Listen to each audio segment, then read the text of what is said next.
Hi guys, welcome to ரியாசப். இன்னைக்கு நம்ம என்ன பார்க்க போறோம்னா Flipkart minutes birthday surprise box தாங்க பார்க்க போறோம். இதுக்குள்ள என்னென்ன பொருள்லாம் கொடுத்துறாங்க சொல்லி நம்ம பார்க்கலாம். நம்மளுக்கு யூஸ்ஃபுல்லா இருக்குதாவும் இல்லை யூஸ்ஃபுல் இல்லாத பொருள் கொடுத்துறாங்களா பார்க்கலாம்.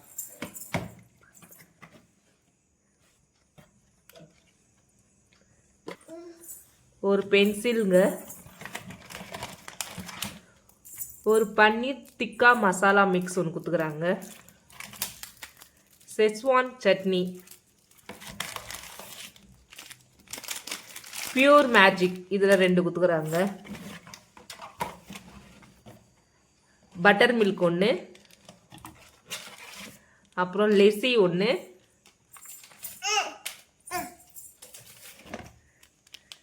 மேகி மசாலாங்க. இது தாங்க எங்களுக்கு வந்த பாக்ஸில் இருக்குது. உங்கள் பாக்ஸில் ஃப்ளிப்கார்ட் மினிட்ஸில் என்ன இருக்குது சொல்லி கமெண்ட் பண்ணுங்கள். நம்ம சேனலை லைக் பண்ணி ஷேர் பண்ணி சப்ஸ்கிரைப் பண்ணுங்கள்.